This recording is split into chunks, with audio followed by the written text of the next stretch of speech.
Bonjour à tous et bienvenue au Club Emploi. L'actualité d'un employeur, c'est ce que Cadre Emploi et Figaro Économie vous pourront découvrir chaque semaine. Alors mon invité du jour vient de recevoir le trophée du DRH de l'année 2015, un prix décerné par ses pairs le 15 juin dernier.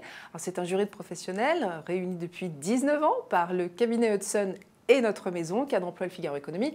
Je reçois donc Philippe Lamblin, le DRH du groupe Avril, qui est déjà passé sur ce plateau il y a quelques mois, quand son groupe Sophie Protéol venait de se rebaptiser Avril. Alors je vous propose de comprendre cette fois pourquoi il a reçu ce prix, bien sûr, en le cuisinant sur sa façon très particulière, vous allez voir, d'exercer son métier de DRH. Et pour les sceptiques, ceux qui pensent que les DRH ne servent à rien, je me fais fort d'obtenir des exemples concrets qui vous feront peut-être voir cette fonction sous un nouveau jour.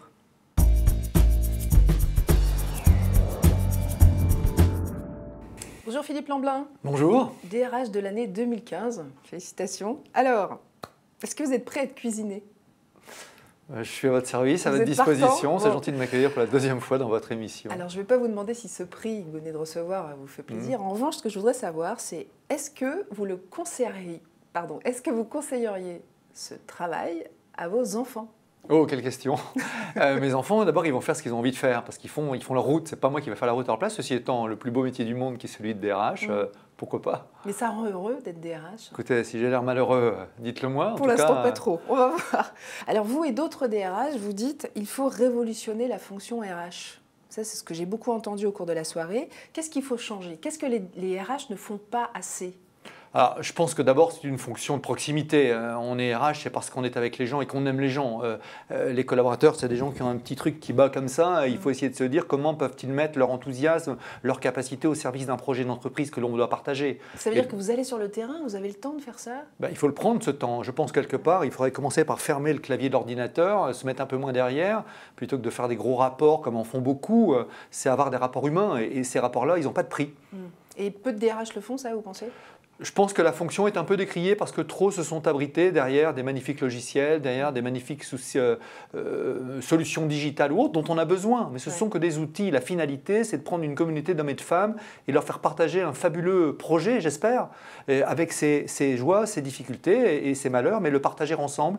Et le DRH est au front. Et justement, d'instaurer ce qu'on peut appeler la confiance réciproque, qui est une notion très importante. Enfin, en tous les cas, tous les DRH l'ont à la bouche.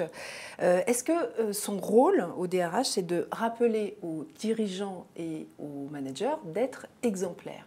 Est-ce que c'est votre rôle, par exemple? Je pense que s'il y a des DRH qui nous écoutent, ils doivent d'abord choisir l'entreprise avec laquelle ils travaillent. Ce n'est pas innocent. On choisit un projet d'entreprise, on choisit un dirigeant. Il y a des dirigeants qui ne méritent pas d'avoir de très bons DRH, qui font des choses qui ne sont peut-être pas tout à fait des choses, j'allais dire, très louables.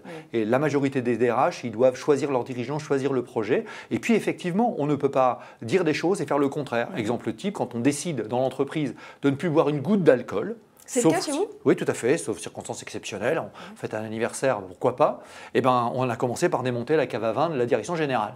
Dans ces cas-là, on peut se permettre d'enlever toutes les bouteilles de vin dans les usines. Ils n'ont plus le droit du tout à une goutte d'alcool? Non, mais ça ne rend pas malheureux. Regardez, j'ai l'air malheureux. Et ça vous a servi à quoi? Qu'est-ce que ça a eu comme impact auprès des salariés? Est-ce que ça a diminué, je sais pas, le nombre d'accidents, par exemple? Non, symboliquement, ça a été le démarrage d'une grosse opération sur la santé et la sécurité. On a diminué depuis 2 ans de 44% le nombre d'accidents au travail. Ça, c'est pas du baratin. Oui, alors on a formé des gens, puis on a surtout fait en sorte de faire du bottom-up, c'est-à-dire que les gens de la base soient acteurs de leur santé et sécurité. Vous connaissez une personne dans une entreprise qui soit dirigeant, cadre, partenaire social, salarié, dire je suis contre cela, et on n'a pas terminé, on est encore à la moitié du chemin.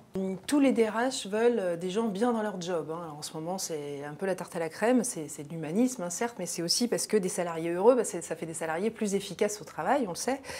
Est-ce qu'on peut vraiment prendre son pied, ça je vous cite, prendre son pied dans un travail posté? C'est possible ça, chez vous? Je connais des gens qui sont des cadres dirigeants qui ne prennent pas leurs pieds, vous savez. Et je connais des gens qui sont à la base et qui prennent leurs pieds aussi. La meilleure chose, c'est qu'il faut reconnaître les gens dans leur travail et où ils sont. Une dame qui travaille à la chaîne, qui embouteille des bouteilles d'huile, elle a autant d'importance pour moi que le directeur général. Et il faut essayer de regarder comment on peut valoriser son travail. Je vais prendre une illustration concrète. On a fait un concours sécurité. Une dame dans une usine à Coudekerbranche, à côté de Dunkerque, a trouvé une méthode pour que quand on visse une bouteille d'huile, on ne s'en mette pas plein les mains et surtout qu'on fasse attention de ne pas se casser le verre dans les mains, ce qui serait désastreux. La reconnaissance qu'on lui a manifestée à travers sa découverte, entre guillemets, qui n'est pas révolutionnaire, mais qui montre que ça, c'est pas moi qui qui l'aurais inventé dans mon bureau, c'est reconnaître les gens là où ils sont. Et c'était au directeur général et à moi-même de venir la féliciter pour cela et de continuer. C'est un exemple parmi tant d'autres, ils sont des centaines. Vous savez, la reconnaissance matérielle, les RH, on parle toujours de salaire ou autre, bien évidemment. On n'est pas là pour faire en sorte que les gens n'aient pas des rémunérations décentes, au contraire. Mais je pense que ça passe aussi par autre chose, la reconnaissance des hommes et des femmes en tant que tels et de leur capacité à apporter de la valeur ajoutée dans l'entreprise. Alors vous avez aussi un truc très particulier chez vous, vous avez carrément dans votre DRH un directeur du bien-être. Ça n'existe pas dans toutes les boîtes, hein. Qu'est-ce qu'il fait concrètement, ce directeur du bien-être, pour améliorer le quotidien des salariés? Vous avez quelques exemples à nous donner? D'abord, il va être content parce qu'il n'est pas encore directeur, il est responsable du bien-être. Mais ceci étant, ça existe dans beaucoup de maisons anglo-saxonnes ou autres. C'est une écoute des signaux faibles de l'entreprise qui vont lui permettre de réaliser des choses. Il était en charge de la santé et de la sécurité, notamment toutes les formations aux visites sécurité terrain.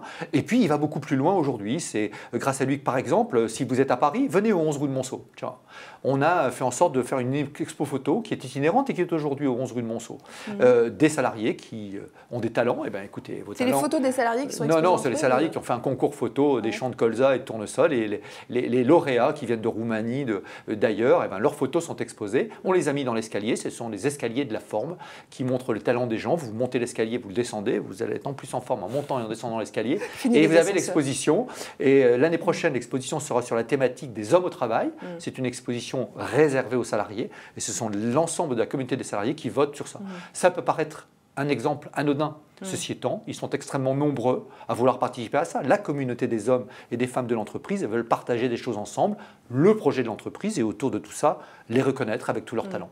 Dans les entreprises, souvent, les salariés ont beaucoup de temps de transport. Est-ce que vous avez trouvé, vous, une solution pour qu'ils puissent se détendre un peu quand ils sont sur leur lieu de travail? Oui, c'est surtout parisien ce que vous dites. Mais effectivement, moi qui suis un provincial débarqué à Paris, j'ai une assistante qui fait 1h30 de transport le matin, 1h30 le soir. J'ai cru que j'allais pouvoir lui faire du sport, parce qu'évidemment, c'était un peu un de mes hobbies, ayant été président d'une grande fédération olympique. Mais non, ce n'est pas ça qu'elle voulait.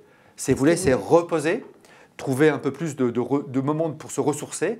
Et en fait, elle nous a proposé de faire du shiatsu. Je ne sais pas ce que c'était, qui était simplement de la relaxation qui permet aux gens de se sentir plus zen, entre guillemets. Et bien, aujourd'hui, le shiatsu dans l'entreprise au siège fait merveille. Ils sont nombreux à le faire sur l'heure de midi.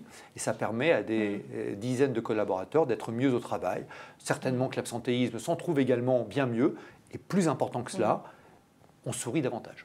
Alors, il y a un autre exemple aussi que j'ai découvert chez vous, c'est que vous êtes féru d'athlétisme, évidemment, vu votre passé, mais vous avez réussi à le transmettre aux salariés. Qu'est-ce que vous leur faites? Vous les faites courir, hein, si j'ai bien compris? Non, on essaie de leur faire partager des choses. Vous savez, on est engagé avec les banques alimentaires, par exemple, qui est un peu une annexe, mais qui n'est pas une annexe en soi, on est solidaire aussi.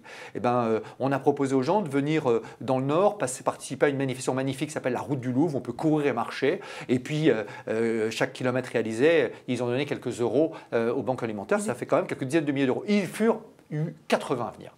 Et on a dû arrêter les inscriptions, demander à venir du Maroc, de Bretagne, du Sud, des salariés qui se sont mélangés. Et le plus bel exemple que je retrouve là-dedans, c'est une assistante qui était là. Elle était avec un opérateur posté qui a également couru, qui a dit « mais je ne le connaissais pas ce monsieur ». Voilà, eh bien écoutez, si le sport le permet, tant mieux. Ça crée des liens et ça développe le bien-être au travail. On revient sur des sujets peut-être plus RH, préoccupations quotidiennes. Est-ce que vous êtes d'accord avec l'idée que la fonction RH, elle doit être partagée avec les managers? Ça fait beaucoup de débats, ça, chez les DRH. Je sais pas, le premier manager, c'est le premier DRH, c'est le manager, j'ai envie de dire. C'est lui qui le fait tous les matins. Arrêtons des managers qui viennent vous voir en disant vous allez m'embaucher. C'est vous qui embauchez. On est là par notre expertise et notre regard à vous aider à embaucher. Ça, c'est sur le recrutement. Et après, sur le développement des compétences, sur la reconnaissance des compétences, est-ce que vous êtes là à les titiller, à leur dire il faut cultiver ça ou... Mais bien sûr, arrêtons les définitions de poste faites de là-haut qui vont vous tomber dessus en disant c'est ça mon poste. Partageons-les avec les collaborateurs. Vous savez, la génération X ou Y dont on parle tant, génération magnifique de gens, j'en connais un peu quelque chose, puisque j'ai des enfants qui ont cet âge-là, qui nous disent c'est pas un CDD ou un CDI qui m'intéresse, c'est le projet de l'entreprise. Et il faut que le manager, qui est un vrai DRH, comprenne que cela, c'est son affaire. Et comment il va faire grandir les gens? Ben, écoutez, nous revenons il y a quelques jours d'un séminaire au Maroc, on avait réuni 100 managers, puisqu'il y en a 900 dans le groupe. De toutes les entreprises. De toutes les entreprises. Et ensemble, on leur fait partager ce qui est l'identité managériale de ce groupe. On leur dit, c'est vous les premiers managers, c'est vous les premiers DRH, et faites en sorte que les collaborateurs qui sont avec vous partagent le projet de l'entreprise et que vous soyez armés pour le faire. Voilà, magnifique compétition qu'ensemble nous menons et magnifique temps de convivialité passé. Alors vous avez justement des managers sous les yeux. Vous parlez souvent de courage managérial. Et vous trouvez que les managers en manquent de courage? Je ne suis pas là pour juger. Ce que je dis simplement, c'est que si vous faites mal votre travail, madame, mon objectif, si je suis votre manager, c'est de faire en sorte que vous en changiez ou que l'on vous aide à sortir ailleurs, mais pas vous laisser là par dépit managérial, aider à améliorer, bien évidemment. Dans votre travail, vous donnez des formations. Vous n'allez pas me virer tout de suite. Hein. Vous allez d'abord m'aider à grandir. Voilà, c'est la belle image du DRH que vous citez là. Vrai. Et je pense que quelque part, le manque de courage managérial, c'est systématiquement d'être incapable de prendre ce tête-à-tête, de regarder les gens dans les yeux et leur dire « Allez, comment on s'améliore ? Comment on fait en sorte de te faire davantage grandir ou de te faire évoluer sur une autre fonction ou éventuellement de te trouver quelque chose ailleurs ?» Et vous les formez à ça, chez vous, vos managers? On vient de démarrer la chose parce que ça nous paraît important. C'est vrai que ça ne s'apprend pas dans les écoles de commerce, ça ne s'apprend pas à la faculté. Ça s'apprend par un training et c'est pour ça aussi que les DRH devraient beaucoup aller se ressourcer à l'extérieur de l'entreprise pour voir ce qui s'y passe, prendre des idées et essayer d'imaginer les choses. Mon patron m'a dit un jour, on vous propose d'être président de la Fédération française d'athlétisme, prenez-le, ça vous servira de formation. Je n'avais pas imaginé à quel point ça me servirait de formation. Et ça vous rendra plus fort dans votre métier. Ouais. Eh ben, les patrons qui m'écoutent, si vous avez des DRH qui ont des envies de s'investir dans la vie de la société, ne les bridez surtout pas. Vous risqueriez de les perdre. Il faut les laisser sortir. Vous, début 2015, vous vous êtes séparé de 1000 collaborateurs. Est-ce que vous avez justement pu appliquer cette transparence, ce courage managérial? Comment ça s'est fait? Il n'y a pas eu de casse? Oui, on a 3 valeurs fondamentales. Le respect, l'audace et la performance. Certains me disent que la performance, ce n'est pas une valeur. Je suis désolé. Il faut une performance économique, sociale et sociétale. Eh bien, écoutez, c'était sur la branche volaille. Dans la branche volaille en France, quand vous mangez du poulet, sachez qu'il y en a 40% de chances que ça vienne de l'extérieur des frontières. On a décidé dans cette filière qui est la nôtre de faire en sorte d'améliorer cela. D'ici quelques années, nous n'ayons plus que 20% de poulets qui viennent de l'extérieur des frontières. Eh bien, on a décidé de se séparer de 1000 collaborateurs et de faire un deal avec une magnifique boîte qui s'appelle LDC. Ensemble, on reconstitue la filière volaille en France. Alors, on donne à manger avec les protéines animales de chez Sanders qui sont chez nous à l'ensemble de cette volaille. Et les 1000 personnes ont bien compris ça. On a partagé ça en slan. On s'est séparé de 1000 personnes de façon, j'allais dire, extrêmement normale. Comme cela devrait se faire ailleurs. On aurait pu imaginer 15 jours de grève, par exemple. Ouais. Pas du tout. Vous n'avez pas de grève. Je ne vois pas comment on pourrait être en grève quand on part chez le champion d'Europe de la volaille qui est français. Ils ont tous été repris. Ils ont tous été repris, effectivement. Mais on a aussi des sociétés que l'on doit fermer. Et là aussi, il faut malheureusement avoir, ou heureusement avoir du courage managérial. Une entreprise, ça naît, ça vit et malheureusement ça meurt. C'est possible que ça meure le moins possible. Et bien, quand on est à la tête de ça, il faut prendre notre courage à deux mains et être capable, dans les situations difficiles, d'affronter les choses. Pas avec des ordinateurs, mais en face-to-face avec les gens, en se servant bien évidemment des outils digitaux dont nous avons maintenant pléthore. Et la France est pétrie de ces gens-là. Des bons patrons, des gens qui veulent exercer leur métier d'RH et puis des collaborateurs enthousiastes. Je pense que cette morosité ambiance qui nous entoure partout, au DRH de faire leur coming out pour faire en sorte qu'effectivement, il y ait quelques images qui changent. Faire un peu la révolution. Merci Philippe Lamblin. Merci. Qu'est-ce que vous allez faire de votre trophée? Vous allez le mettre où? Je vais le partager avec l'entreprise, que c'est à l'entreprise qu'il appartient ce trophée. Donc il sera sur votre bureau, il ne sera pas chez vous? Non, il sera à mon avis dans le hall d'entrée de l'entreprise. Mais bon, peu importe le trophée, le principal c'est cette reconnaissance qui m'émeut à mon âge. Et surtout, longue vie à cette belle profession qu'est le DRH. Merci beaucoup. Vous pouvez retrouver cette interview sur nos pages réseaux sociaux, réagir, nous donner votre avis et puis nous dire pourquoi si vous avez changé de vision sur la fonction RH tant décriée. À très bientôt.